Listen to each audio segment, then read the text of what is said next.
Yeah, it's interesting. I remember, I don't remember where I read it now, but somebody in a famous book somewhere said this idea. I think it was like a 10-mile march or a 100-mile march or something. And the whole idea was like if you're taking a long march, you need to set some parameters up front because during that march, all sorts of different things are going to happen. There's all different variables, exactly like you're explaining. There's so many different aspects of it. So you need to set up front like five key things that are like, if this happens, I know that's a problem and I need to recalibrate. If that happens, I'm wondering if for you with like with your life, have you kind of done that? Are there things, as you said, like there's certain markers that you're looking at to say, with my kids, with my wife, with at work, like is that a very deliberate thing where you look at it and say, here's the five things. If I see one of these start to go a certain direction, then I know I need to intervene and take an action? Or is it more of a feel, just as you work through the day, you get a sense of like, I don't think I've spoken to my parents in a bit? Or is it more deliberate? Like, no, I want to speak to my parents once a week. And if I haven't, then I know something's off and I need to address it.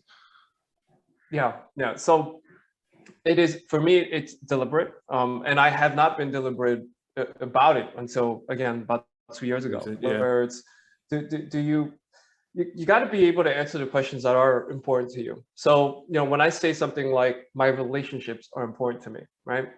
That I have to be ready for somebody to say, all right, what relationships? All right, my wife, my kids, my parents, my sister, so on and so forth. And then be prepared for the question, all right, well, when's the last time you spoke to them, right?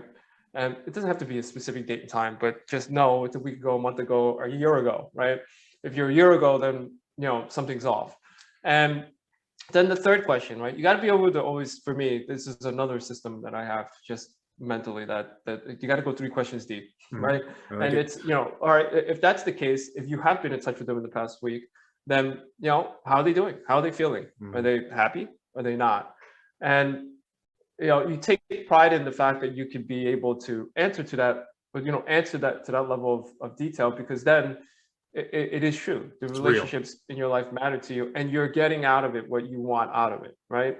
So for me, it's deliberate. So I do, embarrassingly enough, for anybody who, maybe one of my family members is going to catch this, but that somebody like, you're so good at staying in touch. Well, it's I actually track it, right? Like I sit down in that time where I'm looking at my calendar, I'll think in my mind, all right, how am I doing with my relationships? And it's, all right, here it is. I haven't spoken to you in 2 months. What am I doing here? Let me hit them up. That's awesome. So for me, it is deliberate.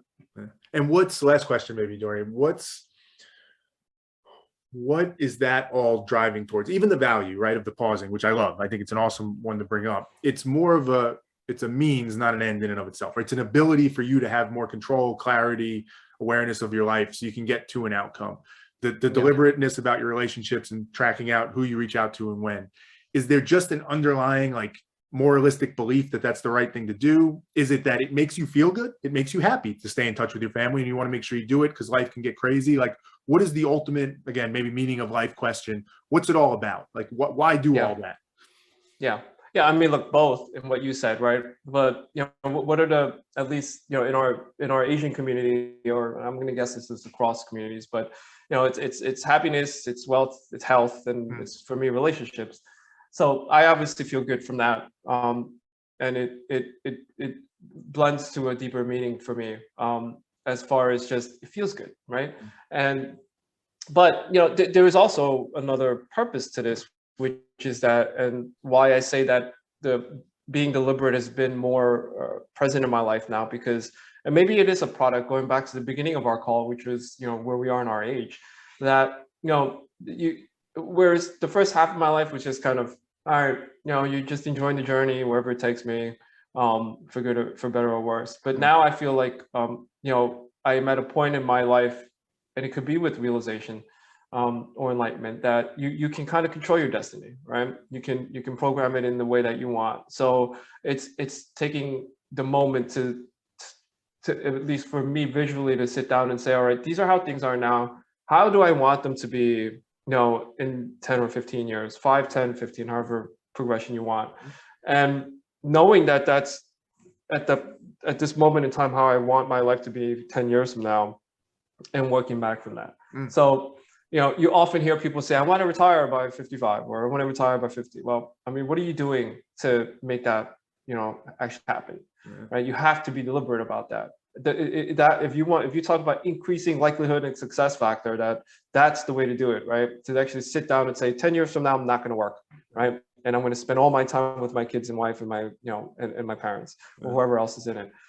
Then what does that look like? What does my day look like, right? They're obviously going to school. You can't do with them in Right. class. So what am I doing, at that point? So it's being very deliberate from that perspective. And I feel like, this is the beginning of that journey for me, which is, this is the flag that I'm putting down in 10 or 15 years, and I'm going to get there. Yeah.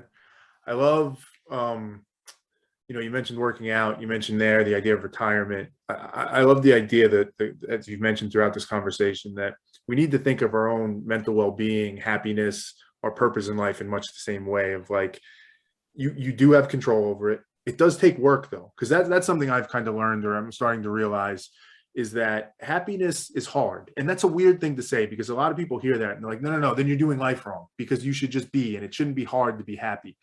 And I don't know, maybe they're right. But for me, it sounds like maybe for you as well, the complexity of the world today, the competing priorities, all the different things, it can be hard to be happy. It does take work. It takes a deliberate plan to do it. But I think much in the way that you speak about it, to me, it's an obvious choice to do that though. I want to be happy. I want to get to a certain place in life. So it only makes sense that I would put forth the work and do what's necessary to get there. And I think often, and I speak for myself as much as anybody, people think like, yeah, I get it. If I want to get in shape or I want to, be stronger, I work out. But happiness, no, I shouldn't have to work that hard for that. And I wish that wasn't the case. I wish that was true. And maybe for some people it's not. And God bless them. That's great for them, but not for me.